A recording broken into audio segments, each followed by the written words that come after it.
was looking at Swami Sivananda and the cat. And then I was looking at Swamiji and the cat.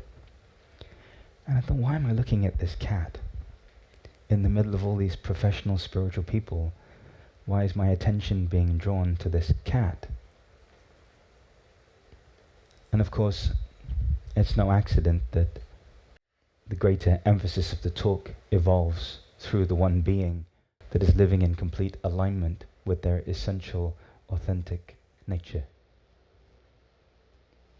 And as I observed the cat, he just continued to, or she continued to, do what she or he had been created to do.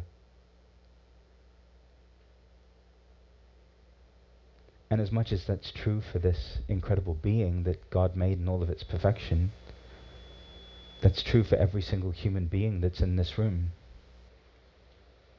It's just that we've forgotten. We think that there's some other version of ourselves that we must become.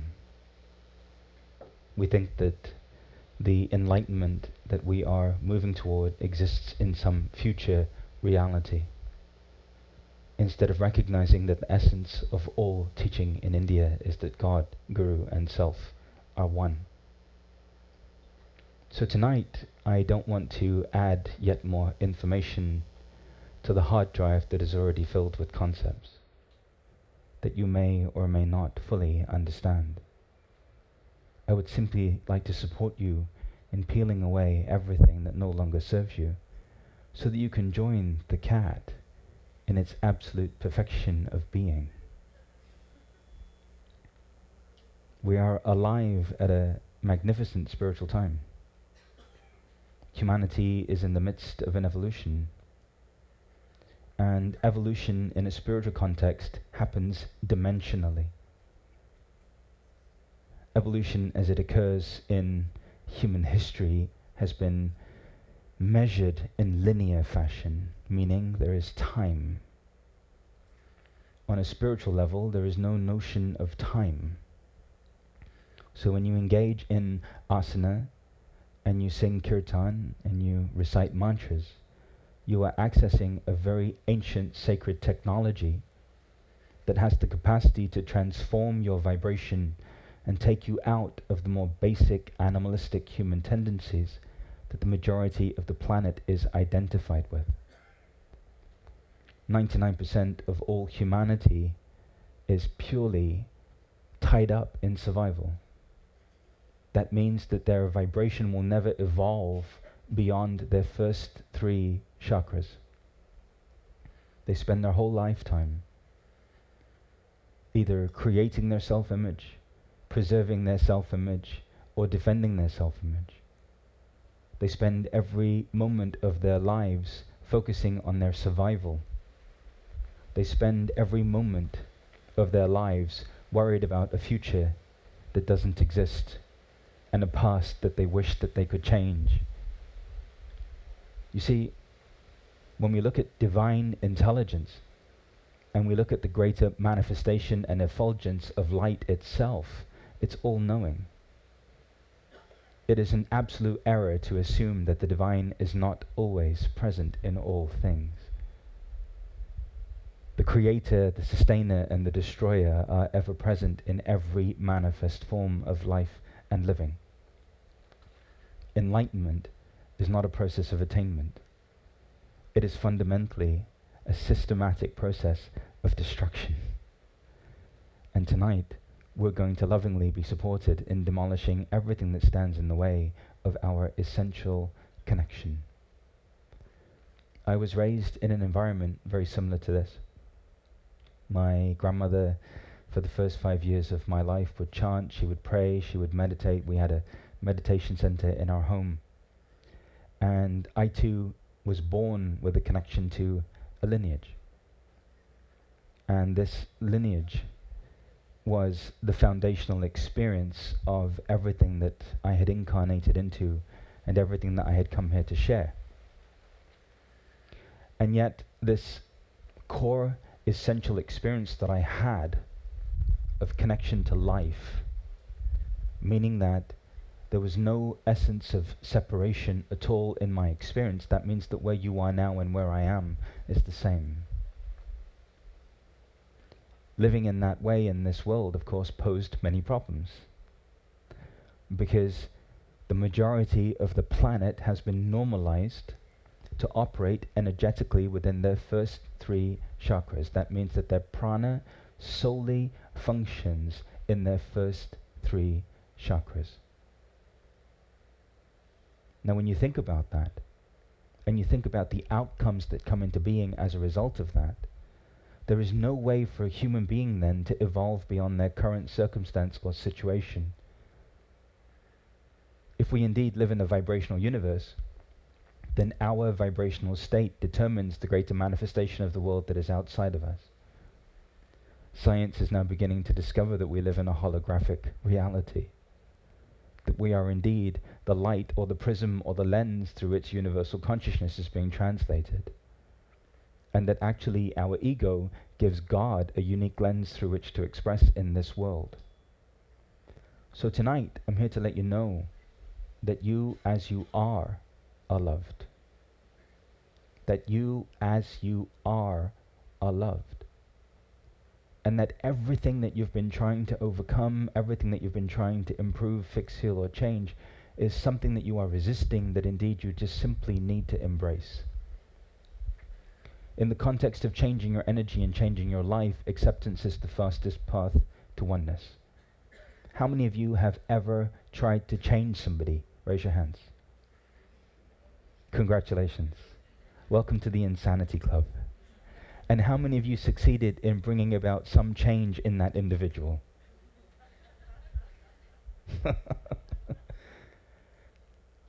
Of course, we believe so vehemently that our outer world has to be controlled, or in some way our outer world is the culprit why we're not experiencing peace, why we're not connected to our abundance, why we're not connected to our health, and most importantly of all, why we're not connected to the love that lives within us. You see, we live in a world where people are doing yogic postures in the way that they contort themselves into trying to get other people to love them. Human beings have been fundamentally conditioned to belong in a society, quite honestly, that doesn't allow for the full expression of who you are on the level of your soul. So, looking to the outside for who you are goes against the basic primary essence and teaching of all yogic philosophy. You cannot begin from a state of incompletion and hope to find the beloved. In order to know God, you must start as God, aham brahmasmi. In order to live in alignment with love, you must know yourself as love. In order to know the health that is all around you, you must be willing to embrace the health that exists right now in whatever state that is in. And in order to know peace in the world, a peace that many of you would agree is much needed right now, you must first end your resistance to your neuroses. An external display of peace doesn't mean that inner peace has arrived. It is for this reason that we must go deeper. It's for this reason that we must really get to know ourselves and not just the parts that we like. But you have to be willing to be honest about every single facet of who you are, because then there is a complete flow of energy. There's a complete manifestation of energy, and you begin to access this divine effulgence that begins to flow through you. In that moment, it is no longer about knowing. It's simply about spontaneously showing up as the universe and as this greater energy and expression that is God is wanting to manifest through your beautiful form. It is for that reason that I say to you that I love your rage. I love your anger. I love your insecurity, your sadness, your depression, your fear, and I most of all love everything that you are ashamed and guilty of. Because I want you to know that that is how God loves you. God loves you in an all-encompassing and all-inclusive way. As a child in London, we were blessed to be visited by many saints and sages and monks. And we would line up for 3 hours, because typically there's a lot of Indians at these events. And you would have something called Darshan. And Darshan is to be in the presence of, or to be in the sight of, somebody like Swami Sivananda. Somebody whose presence alone has the capacity to transform your consciousness by reminding you that that is you. You are that. And so we'd wait in line for 3 hours, because there's a lot of Indians, and the Darshan lines are always very long. And my grandmother would hold my hand, and we'd go up to every visiting saint and sage, and they'd always say to me, "We've been waiting for you. Thank you for incarnating. Come to my ashram when you get older." And I would always look at them like, well, you're the representation of your lineage. You're the one that's devoted your entire life to this path. What on earth would you want with a 7-year-old? Or a 9-year-old? Or whatever age I was at that point when I was brought to these events. My life has made no sense to me because I've lived in a world that's identified with all of the wrong things. My life has made no sense to me because where I just wanted to be loving, I was in a world where the dominant vibrational frequency was fear. And that everyone was operating inside of a belief system that was so limited and so constricting that they were living inside of a prison of their own making without even knowing that that was happening. You see, in order to really know the truth, you must be willing to walk away from everything that you believe is true. Because the truth, I promise you, my sweet friends, is unknowable. For me, I grew up very skeptical, being Indian. Because in having all of these experiences and meeting all of these incredible beings, I could very quickly discern who was actually in alignment on an energetic level, because I could feel the difference, and who wasn't. And I have to tell you that we are on the journey that we're on based on our capacity to receive what it is that we're asking for. We're on the journey that we're on based on our deserving, because life can only give you that which you are willing to deserve. The only problem is that life has eroded away your deserving. You fundamentally believe that there is something wrong with you, that you have to stop thinking, that you have to in some way stop being who God made you to be. Well, how, in this reality that is permeated by God itself, do you imagine that that is even possible?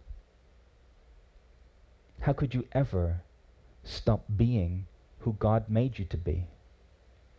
At some point, you have to finally start to embrace the truth of who you are, in the same way that my infinitely intelligent friend, the cat, has learnt to do so. The cat doesn't want to grow up and be a dog. Nor does the cat want to be a cow. The cat is not consumed by Facebook likes or retweets. The cat in no way, shape or form is wanting any acknowledgement from any human being other than it feels like it, because cats are very independent. In that same way, in order to progress on the spiritual path, you too must become independent.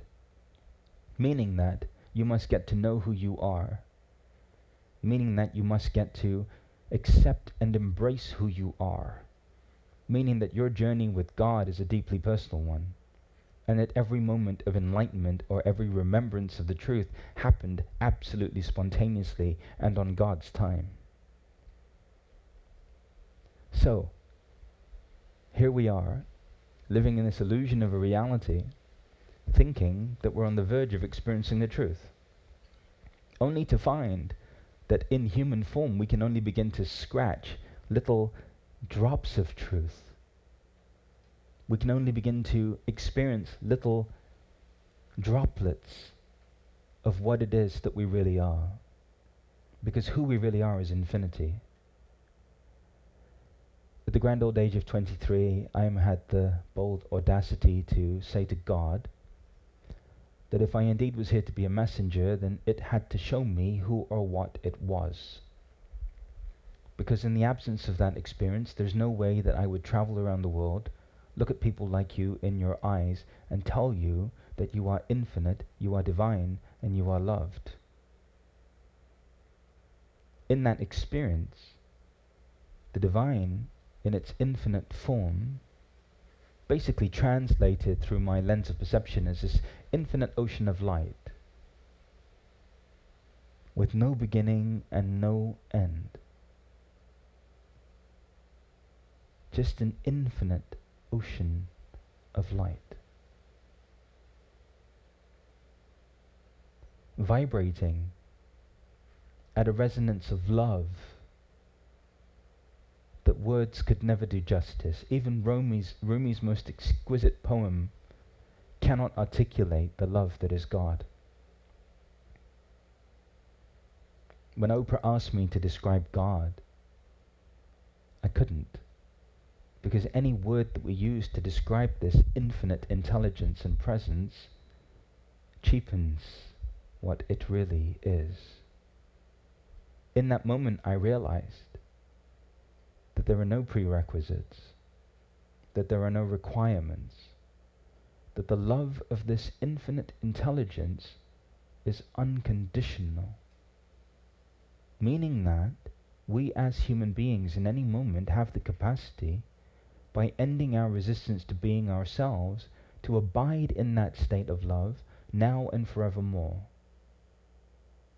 That means that you have access to who you are now. And now. And now. And changing your energy and changing your life simply means freeing up your prana, or your life force energy, through lovingly accepting and embracing all that you are so that it can be utilized for your higher functioning. You see, humanity's evolution is happening at an accelerated rate. But this evolution can only happen through your willingness to play your part, to be who you are, to experience life as you've come here to experience life. Simply stated, the parts of you that you're trying to change, or the parts of you you're trying to improve, are actually necessary ingredients. In the absence of those things, you would not be who you are, and you would not be able to express divinity uniquely. It is also no accident that the highest form of spiritual practice is to observe oneself without judgment. The highest form of spiritual practice is to observe oneself without judgment. That means being able to meet yourself in a state of profound acceptance in the midst of all that you are. Because here's what happens. Life triggers you. Let's say you're with your mother-in-law, your greatest spiritual teacher and catalyst, and your mother-in-law makes a comment. I don't know why my son married you. The other girl, she was such a great cook. Now I have to come here and eat this food with you. I've been eating this food with you for 10 years. I don't know why my son married you. Now your typical unconscious response would be to have your anger be ignited in your body, and all of a sudden, before you know it, that energy of anger would consume you, because you have been conditioned to believe that anger is wrong or bad or in some way should not exist in your experience. Well, it's very logical, but then I say to you, why would God create something that wasn't meant to exist? And as spiritual people, we have the hardest time with anger, because as spiritual people, we're more judgmental. We can judge ourselves in 16 dimensions. Your average your average person can only judge themselves in 3. So it's even worse. So when you get angry, it's because my Rahu's not in alignment with my Ketu, and it's because I didn't do the right Abhishek and Puja this morning. Instead of just experiencing the wave of life that is wanting to move through you, we begin to create mental obstructions to experience. So the highest form of intelligence is to simply be in experience. Like my cat, who I'm going to adopt. Because the cat is demonstrating perfectly being who God made it to be. That's also true of children, until they join school. and until we start to train them to exist in a society that has been created to support dysfunction and delusion. You see, the reason why you're here is because your parents didn't leave you alone. Had your parents allowed you to be who you were, and to flower and blossom into who the God had made you to be, then you would be living in right alignment with divine intelligence. At that point, the thought or the notion that something else could or should be present wouldn't even exist in your awareness. So as we wake up, or as we remember, we begin to pay attention, we begin to embrace, we begin to accept. The other aspect of this teaching, or the hidden dimension of yoga, is energy and vibration. It's no accident that Sanskrit is a vibrational language. Sanskrit and Hebrew are two of the most ancient languages in the world. And they both have the ability to transform your energy. The most common mistake is to compartmentalize Hinduism as a religion. It isn't. It's a vibrational science. When you begin to understand that all of these manifestations of gods and goddesses are actually entry points to infinity, you begin to understand that chanting a mantra to Ganesh is actually picking up the phone line to that vibration and frequency. It elevates your consciousness, and it brings that vibrational effect or impact or performance into your reality. It could also lovingly place an obstacle in your path to redirect you. That's how compassionate he is. Picking up the phone to Saraswati is asking to be imbued with creativity, to be imbued with the ability to study, to have right understanding. And the mantra that you chant opens up the phone line, increases your vibration and frequency to be in resonance with that divine dimensional realm, allowing you then to access that in your life, and so on and so forth. Yoga, asana, kirtan, mantra repetition, japa, whatever it is that you do, it was all born of a spontaneous manifestation of prana. Somebody sat in meditation, and all of these practices were born from meditation. They are all born of silence, to help you remember the silence that exists at your core. So I want to support you in returning to that place of silence, which can only truly be accessed in simplicity. I was very intimidated to be speaking tonight in front of a room of professional spiritual people. And so in preparation, I watched Doctor Strange. It's a movie about a man who goes to the Himalayas and meets the chosen one. And one of my favorite lines in this movie is that the chosen one says to one of her disciples, "You'll never be rid of your demons. You'll simply begin to transcend them or move beyond them." And that is yoga. Don't fight against your design. Don't fight against your ego. Don't fight against your mind. Don't fight against life, because the most powerful posture is inner flexibility. If you are not internally flexible, then you'll be knocked over by the first thing that shows up in your life. And then what good is your practice? You see, we have been focusing on all of the wrong things. When you begin to attune and align your senses, and you begin to attune and align your energy with that greater magnificence that you are, your life reorients itself in that way. When you focus on all of your problems and issues and everything that isn't working and everything that isn't going properly, well then guess what? You end up getting more of the same.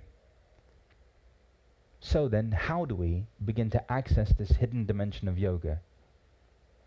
How then do we begin to practice the highest form of spiritual practice, to observe oneself without judgment? Well, the answer is simple. But for most of you, it's going to be the hardest thing in the world. You have to learn to leave yourself alone. You have to learn to leave yourself alone. That means that you have to learn to embrace the totality of who you are on the level of your expression. The repression or suppression or denial of any aspect of you leads to a distortion. It leads to some manifestation of that energy that isn't conscious. So we have been conditioned out of our magnificence. I'd like to support you in beginning to undo some of that. Would you like that? Are you awake in the back? I know you started very early this morning, that's why you sit in the back. Would you like to start to embrace the totality of who you are? You would? Are you sure? Okay, good. All right, close your eyes. The doorway to your divinity is through your humanity. You cannot know God until you know yourself. Once you know yourself, you'll know that there's no difference between you and that which you call God. Once you know yourself, you'll know that where you are, God is. That is union. That is the end result of a life of spiritual practice. Are you ready? Are you ready in the back? Okay, I can tell who had their chai this morning and who didn't. I love and accept my anger. You can repeat after me. I love and accept my anger. Take a deep breath. Exhale.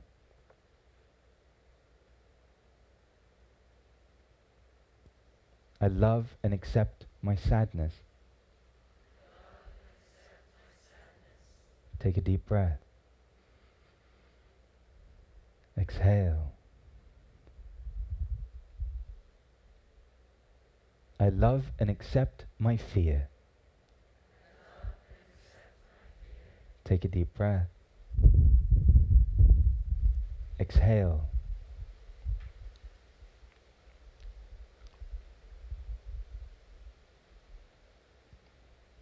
I love and accept my guilt and my shame.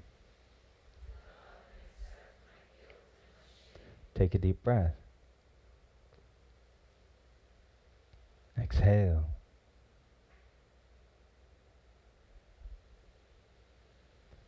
I love and accept my past. Take a deep breath. Exhale. I love and accept every choice and every decision.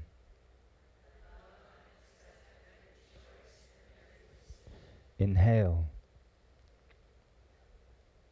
Exhale. I love and accept my sexual energy. Inhale. Exhale.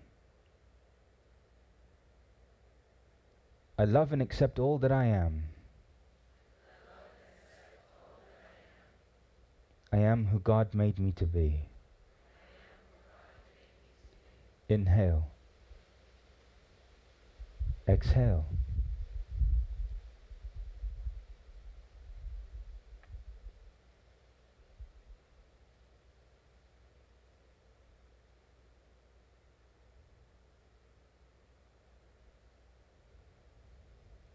I love and accept all that I am.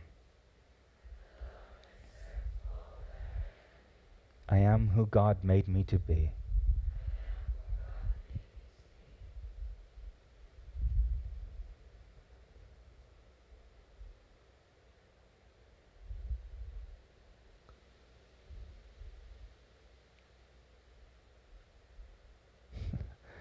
I love and accept all that I am.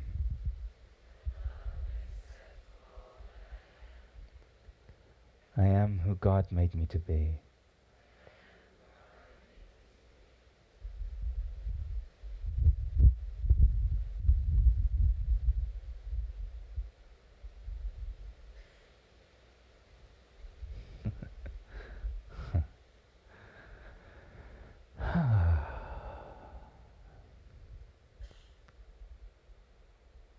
Just take some deep breaths and you can gently and slowly bring your awareness back to the room.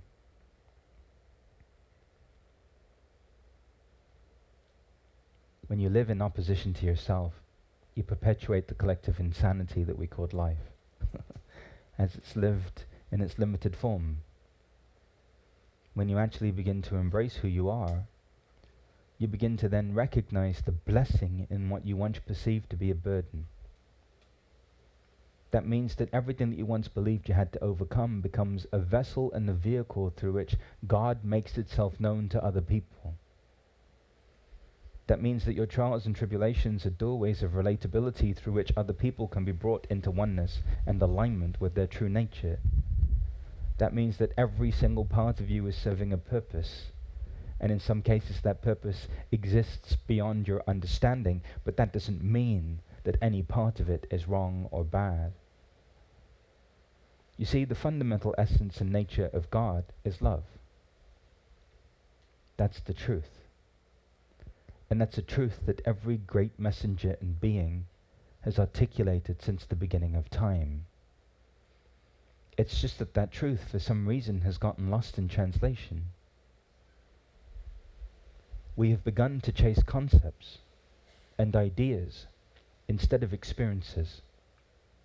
Because the truth is, God can never be understood or known by the mind. But you can walk with God in every moment by experiencing the divinity that lives in your own heart. And at that point, no words are necessary, because everybody that encounters you encounters God itself. Because where you are, God is there. Your life then becomes about a greater manifestation and extension of this greater dimension that we're evolving into. Your heart becomes the doorway through which God gets to love its creation. And that is the purpose of your life. That is why you work where you work. That is why you live where you live. That is why you have had the experiences that you've had. To be that in your life. To be the extension of the truth in your life. And the more you are who you are, the more you're able to impact the world, because the world needs the truth. It's safe to say that an entire planet of people have forgotten their essential nature. Thank God everything in nature continues to exist in harmony, otherwise we would all be lost. There would be no reminder left of the truth anywhere to be found. That is the age that we are living in. You know, the thing I love the most about the ashram is the trees. You know that a tree accurately represents life. The leaves gather the light. The branches serve as the vehicles through which that light makes its way into the trunk. The roots gather the nutrients. And the tree functions as one collective ecosystem, and no part of that tree is in competition with any other part of itself. The leaves don't sit at the top of the tree and assume their superiority because they are closer to the light. They don't sit there and make disparaging comments at the roots because the roots are under the earth gathering the vital nutrients that's required to support the growth and function of that entire being. You see, if you ever need to know the truth, all you ever need do is look at a tree or look at nature. Because the truth hasn't been lost in nature. That is why, my friend, the cat is demonstrating perfectly how to live in union with God. So as we examine this then, what does this mean for us? Well, it means at a certain point we have to stop comparing ourselves to others. At a certain point we have to stop turning ourselves inside out to be loved by others, because no matter how much you do that, on a planet where people don't love themselves, how can they love you? We have to stop living to be liked. We have to stop living to be approved of. We have to finally be who we're here to be, because conformity is death. And your conditioning exists to have you conform. Your conditioning exists to have you conform, to exist inside of a framework that only allows you to exist to a certain degree or express to a certain degree in your life. And if you don't believe me, have a look at all of the things that you want to say, but that you're always so afraid to say because you're worried about the reaction of another. You cannot be in control and know God, because God is chaos. Have you seen the universe? Have you seen what's happening on the planet? Have you seen reality? And somehow this organizing principle is bringing peace and harmony in the midst of that chaos. So don't think that you can manufacture some sense of something and sustain it in the world without truly, first of all, having it land and be anchored within yourself.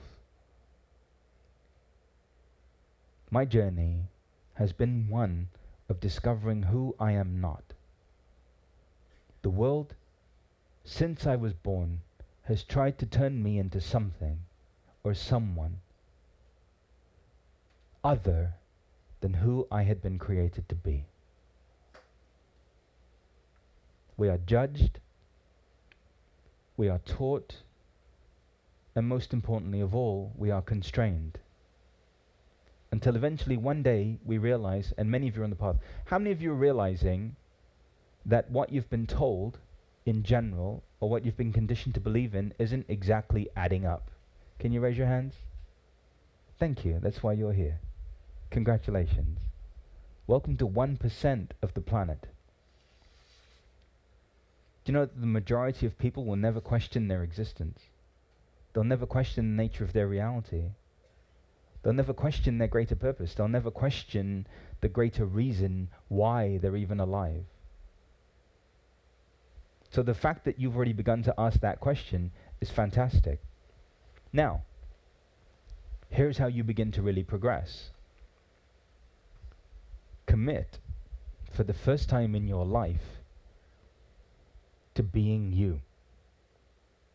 Meaning, bring the light of God that lives within you into full and complete manifestation within your body. Meaning, end your resistance to being you. End your battle, end your struggle, and let go of the constraints that keep you stuck in life in a way that doesn't allow you to dynamically express divinity. You cannot be free until you fully accept and align with you. Changing your energy and changing your life is accessing the complete and total manifestation of your vibrational capacity. But that happens through you fully living. Your enlightenment is nothing more than an inner state of experience. How many of you have ever felt peaceful in your life? Raise your hands. Good. That's the physical manifestation and experience of your enlightenment. Did you know that you can feel peaceful in the midst of your anger? Did you know that you can feel peaceful in the midst of your sadness? Did you know that you could feel peaceful in the midst of fear? Peace is the foundational undercurrent of all human expression.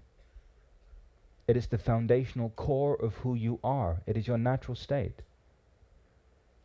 It is for that reason that suffering is completely inauthentic. How many of you know someone that suffers? They're a professional victim. Raise your hands. Yeah, good. Some of you are those professional victims. So you know that person very well. And how many of you see that they're constantly diminishing their energy, undermining their energy? They're constantly in a state where they're never embracing the completion that's available to them. Can you see that? Yes. And for most of you now, it's hard to be around, right? Because you're empathic too. Meaning that the more you fully embrace your design, the more you begin to open up to supernatural powers and abilities that most human beings will never know. And it's not that they're supernatural in any way, shape or form, other than the fact that we haven't allowed ourselves to be peaceful enough to access them. So when you are in peace, you are at one with God. And the fastest way to know peace is to make peace with yourself. Is to make peace with all the parts of you that you're at war with. I have systematically been on a journey of deconstructing every box that my life has tried to put me into. Because there's no box that can fit. There's no container big enough. Once you've experienced the totality of truth, you'll never be normal again. And by the way, being normal isn't a good thing. Being normal means being ordinary, and being ordinary means living a very ordinary, mundane, normalized life. In order to be extraordinary, you have to be willing to not fit in, instead of making it wrong. And the reason why you don't fit in is because if you fit in, you couldn't transform the world. If you fit in, if you were just like everyone else in your life, you wouldn't be able to transform the world. How many of you have had your friends and family unfriend you on Facebook? Raise your hands. Congratulations. That's a good first step. It's always good. You know you're heading in the right direction when people unfollow you on Facebook. It's even better when they think that you've lost your mind. And your families think that you've lost your mind. They don't understand that that's a compliment. They don't understand that losing your mind is actually a good thing.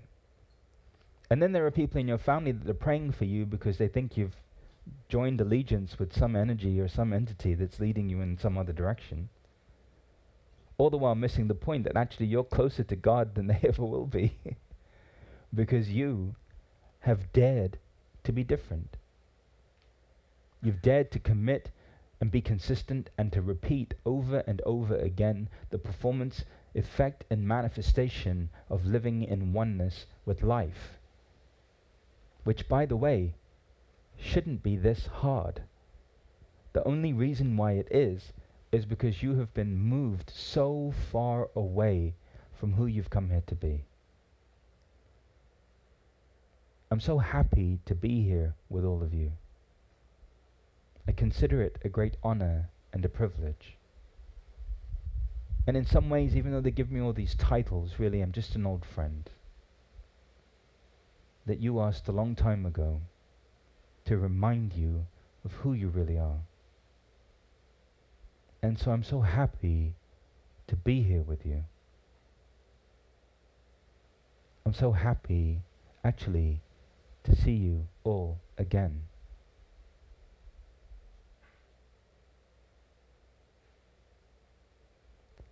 So, I'd love to answer some questions and support you in ending your resistance to your magnificence. And I know sometimes we don't normally do Q&A, but this is about the time you start to fall asleep. So we're going to do Q&A. So, raise your hands. Don't be shy. I'm here for you. Don't be shy. Oh, there's a mic. Come, quickly, run. Come on, get up. Come, run. Let's go, don't hide. It's okay, you'll be fine. I'll be gentle.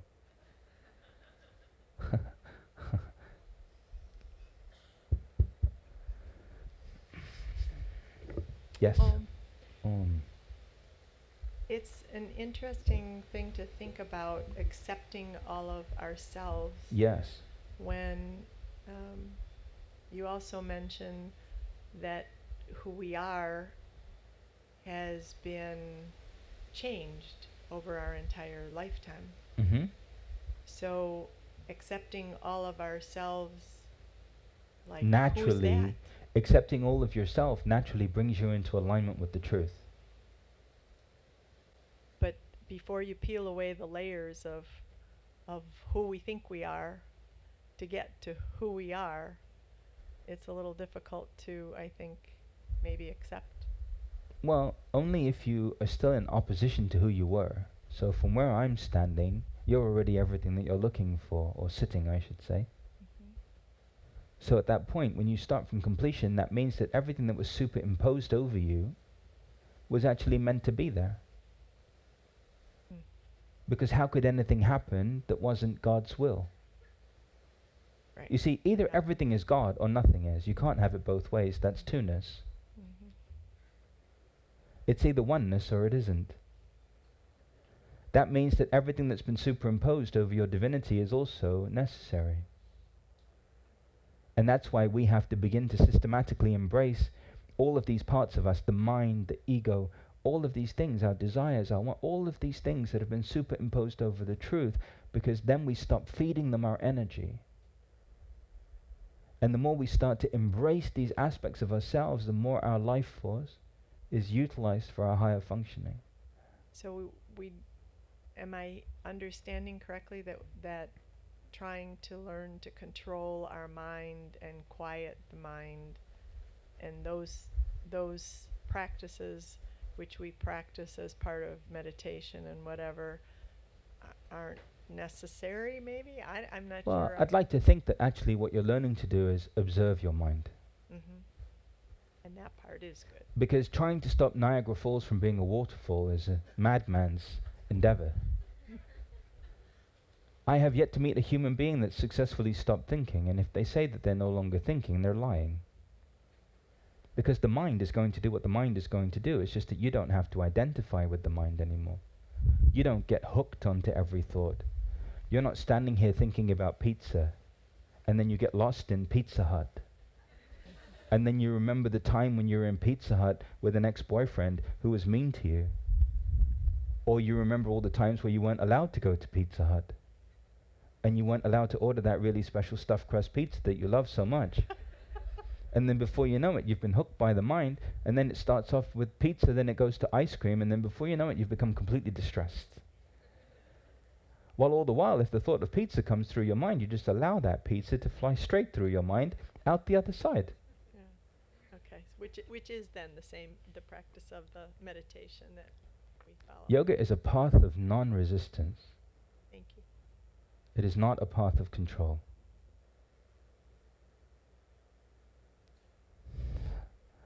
Yes.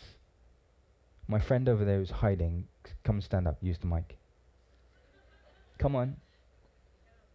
Come on, raise your hand. It's okay. He's like, no, please don't ask me have the question. I have time for a few more. Don't be shy. I very rarely leave my house. I prefer the company of 4-year-olds and cats. No offense. Yes. So, for all of the things that one has in oneself that they consider problems. Name a problem. I don't know. Maybe there's a health problem. Maybe Tell me what's wrong with you. Well, I don't know. I'm still trying to figure that out myself. Oh, good. Don't figure it out. Just leave it alone. But that's the thing. Are you supposed to continue to follow that journey to look for... What's wrong with you? Is there anything wrong with you? Not really. Then why are you looking for evidence that there is? No, I'm always trying to learn and trying to find... That's your problem. Okay. That probably is, because I'm always trying to educate myself on something more to offer that I can offer to someone else. Yes. Like as a solution to their problem. But you see, that's not how you help people. Okay. Right. You help people by being yourself. Right. But then by just being yourself, yes. If someone else is suffering or someone else has an issue or you see something going on in the world that you just don't agree with, how do you help move it in a better direction? By ending your resistance to what's happening in the world. You see, the problem is that people think they're here to make a difference, but they don't understand how to make that difference. So if there's something happening in the world and you're traumatized by what's happening, then you're contributing to the chaos. But when you can begin to understand, see, life is multidimensional. We as human beings only have a certain vista or vantage point on life. But as we begin to evolve, we begin to see the bigger picture, the past, the present, the future, everything. And when you look at the totality of life, not just in a linear fashion, but in a multidimensional fashion, you can begin to see that everything really is serving a purpose and a function. So then there's nothing that needs to change. that means that Trump is the biggest catalyst that we could have asked for. We should thank him, do puja to him. we should actually be grateful to him, because in some way, shape or form, he's accelerating humanity's evolution. The only place where there's disagreement in you is on the level of your personality. I'm not asking you to like everybody. I'm asking you to love them.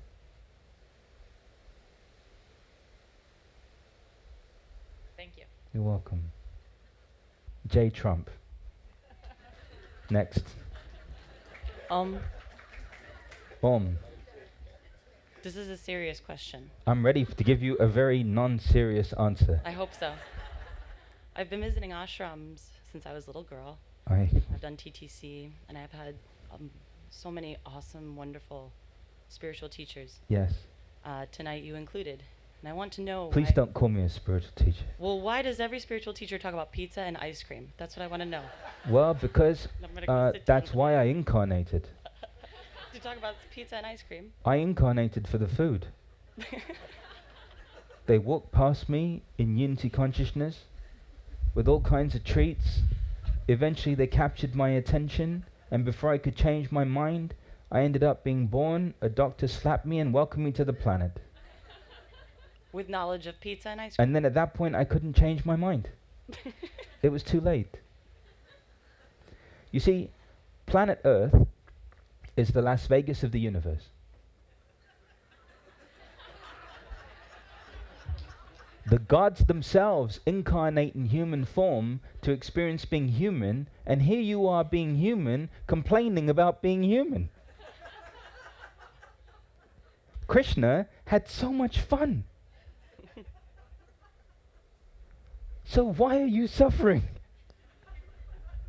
You see, this is the only plane of existence where we can eat food, where we can drink water, where we have the illusion of another person. I can look at another person, have the illusion of another person, and say, I love you to myself, but in a different body.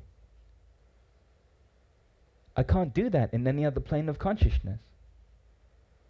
You see? So, being human is a blessing. And everything that we're doing as a part of being human is a part of that blessing. I really was just curious why specifically pizza and it's always those two together. Well, because I couldn't. I promised not to talk about sex tonight. That's why. Okay. Chomp.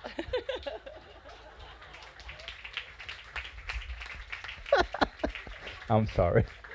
Devagran. Okay. Next.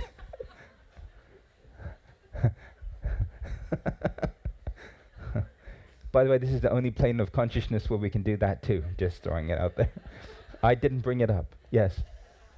First of all, thank you, because I feel like you have very good vibration and we're really all enjoying. Well, thank you.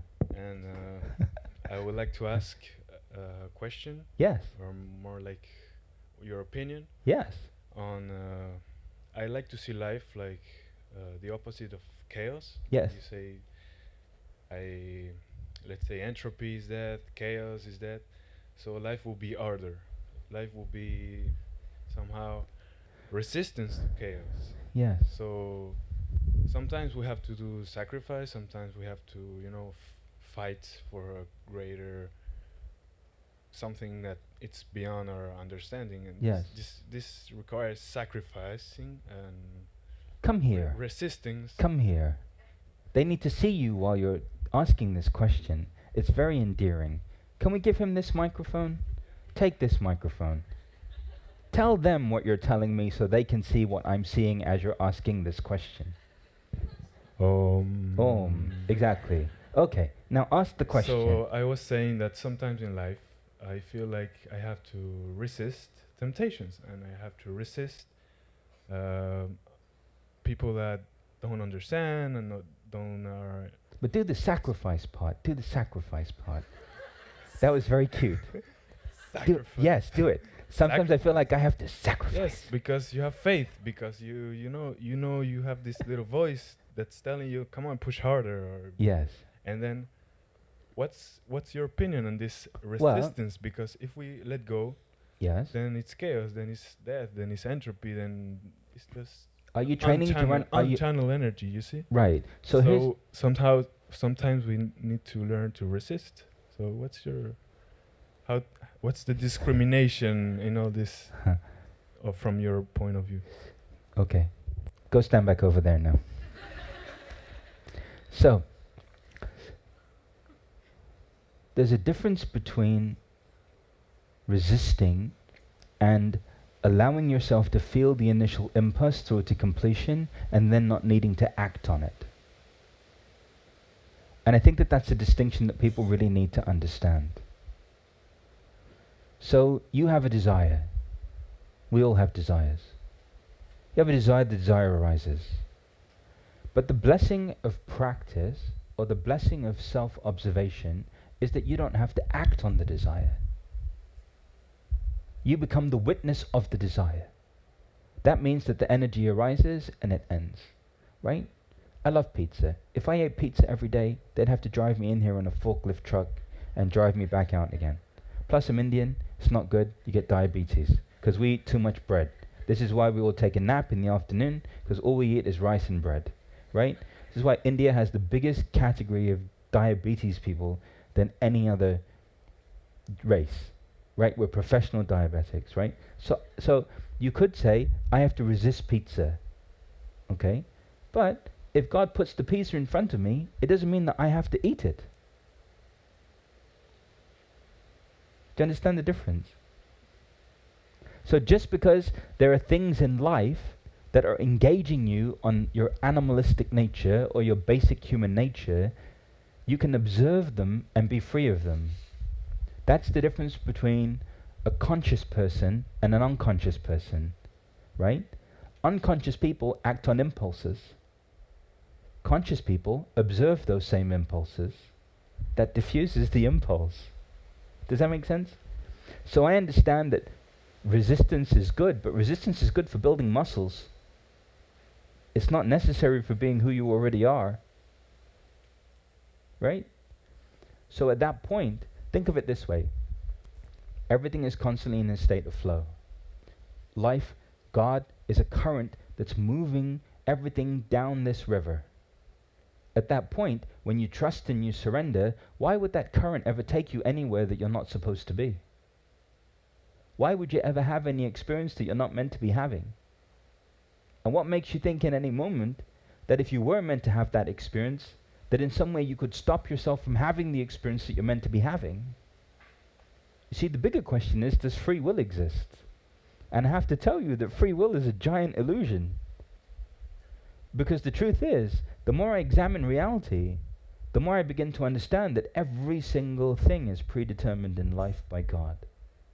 Our ego has the illusion of free will. But make no mistake, you can be nowhere other than where God wants you to be. You can say nothing other than what God wants you to say. And you can think nothing other than what God wants you to think. You are just not that good. Nobody is. So surrender and flow down the river. It's so much easier than otherwise you're holding on to one side, and then you're holding on to the other side, holding on to this side, that side, trying to direct the boat, going which direction. It's exhausting. Just flow and trust. You're going to be great. I promise. It's going to end well. You'll leave your body and merge with God.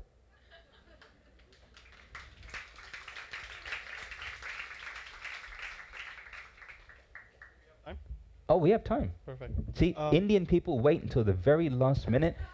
This is called Indian time. Yes, we have Indian time. Perfect. But the problem is when you have Indian relatives and you invite them to come over, they come over next week. That's real Indian time, right? So. And you're prepared for next week as well. I'm prepared for next week, brother. I'll be here. Okay. Yes. If you're all meant to be one with God, and yes. if we can't resist that, and we're all supposed to be who we are, and yes, we can't resist that, why are we here? Like, why are we in the state that we're in today? To have fun. We're here to have fun. But the problem is that people forgot that. I'm having so much fun. I promise you. I'm having fun. It's my last lifetime. But we're not supposed to forget. I'm enjoying it. I'm sorry? I mean, how do we, like, how did we forget that? Like, aren't we all supposed to be? People conditioned you to be serious and to make life have a meaning. So then life has a meaning and you're conditioned to be serious, then you forget that your essential nature is bliss.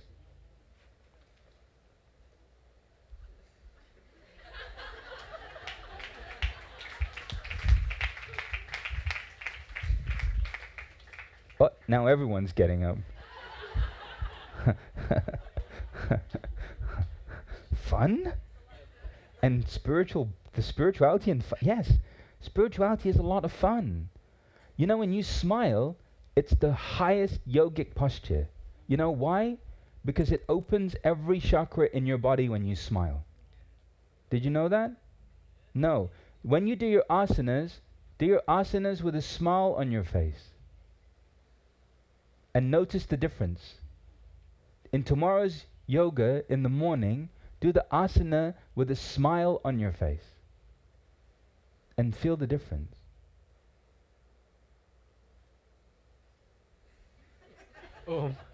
Only came up because I'm another Indian, sir. I can see that. No doubt there'll be a few more. I have nothing to say. But you're saying that I should embrace and be who I really am. Yes. But then there's this constructed, conditioned self that makes me not know who I am. How do I shed that and become who I am? The constricted, constrained self is a part of who you are, but it's not the totality of who you are. See, the more you fight against your ego, the more powerful your ego becomes. The only way to end it is to allow your ego and your soul to embrace each other. That means that conditioned part of you was necessary. When that part of you arises, instead of reacting to it, oh my God, I'm being so arrogant or egotistical right now, or look at me, I'm comparing my asana to other people's asanas, what's wrong with me? But that's how you've been trained to be. We have to undo the training to get to the essential truth of who you're meant to be. Right?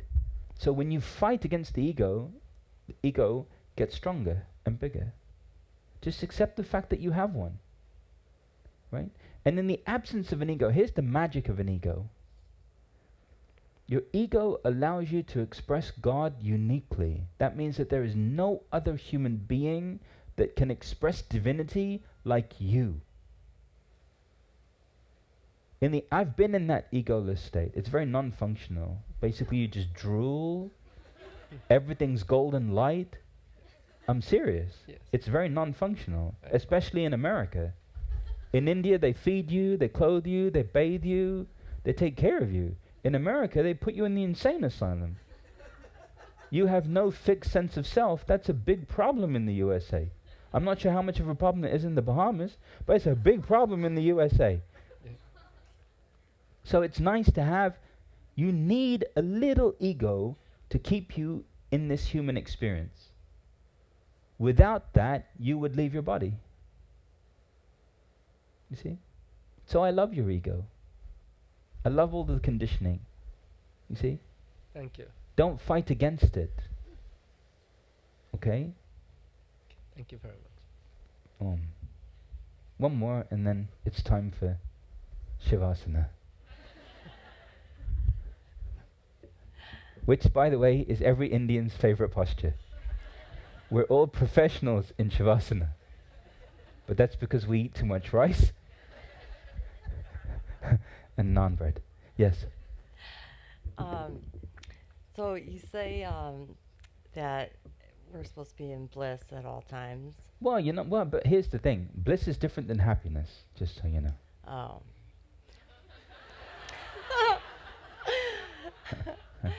So you don't eat the pizza because you don't want to be 200, 800 pounds or whatever. So do you not do other things that will make you happy because you don't want to hurt someone else? Well, life isn't about being happy. Okay. I think the reason why people are so depressed in the world is because we've been conditioned to believe that we're meant to be happy. No, we're meant to be all of it. It's the compartmentalization of human emotion as good or bad or right or wrong that's the problem. But when I'm sad, I'm sad. When I'm angry, I'm angry. When I'm feeling whatever I'm feeling, I'm feeling it. I'm not living to be happy. If you're living to be happy, then you'll be the most miserable person alive. Okay. You see? Thank you. This is why it's not about living to be happy, it's about living to be human. And by virtue of the fact that we're human, we experience everything. Bliss really is a neutrality. It's a neutrality. At that point you can be blissfully everything. That's freedom. The ability to be blissfully everything. Does that make sense about the happiness part? Some of you are shocked. What do you mean I'm not supposed to be happy? Well, you're actually supposed to be whatever it is that you're experiencing in the moment. Do you understand that? And the quicker you start to accept whatever it is that you're being in the moment, the quicker you return to peace. Right? Remember, your natural state is peace. And the more you, within a couple of breaths, return to peace, the more you begin to once again remember your enlightenment. Okay? So, is there anyone else, any other Indians that finally feel inspired to stand up and ask me a question? Or any other Indians in their past life would like to ask me a question? Yes, clearly an Indian in a past life. I'm not Indian. Hello.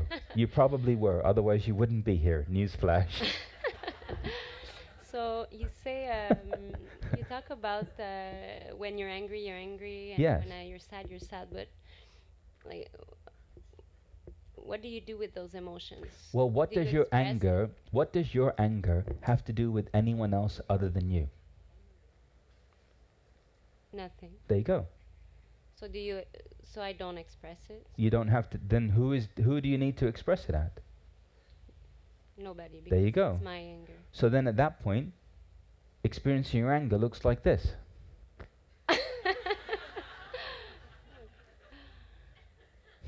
So you observe. You just observe. Yeah, because it's happening inside of you. In fact, the person that made you angry was an angel. You should hug them. Thank you. Because they're helping you embrace more of yourself.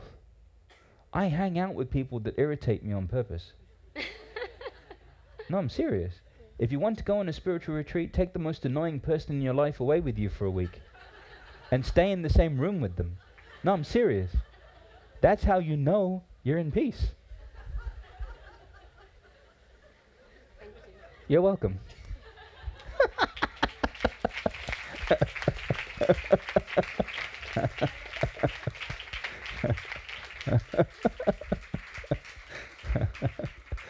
I am so happy. But don't worry, it will change. Everything always does.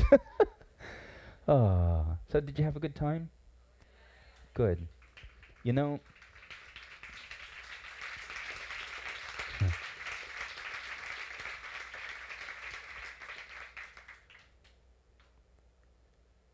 you are so loved.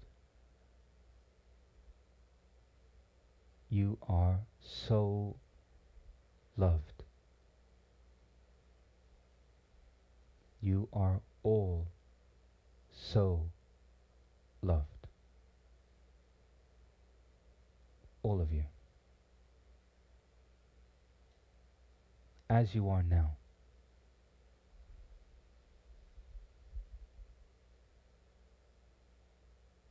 As you are now. I'm very excited to announce that I'll be doing a workshop tomorrow. It's actually 2 separate talks, but I'm just going to run it like a workshop because I really want to share as much as I can with you in the time that I have. Who's coming to see me tomorrow? Okay, good. We're going to be hugging a lot. We're going to be crying a lot. We're going to be holding each other. We're going to be going through everything there is to go through together. Because you know what the truth is? That's the place where the world comes together, is in our humanity. And the more we embrace that, the more we have a sense of freedom. Okay? So we start tomorrow at noon? Noon. I'll see you at high noon for the showdown. Come prepared to end your resistance. Okay? And then there's a half an hour break, and then we're going to go again. But tomorrow we're going to start to move into more of the experiential ways to live in union with yourself and with life. And hopefully the cat will come. If the cat comes, we know we're going to have a good workshop. Okay? So I look forward to seeing you, and I know I've gone over my time. I'm sorry, but I'm not sorry. And I just want to close. Just close your eyes for me, everybody. Let's just close.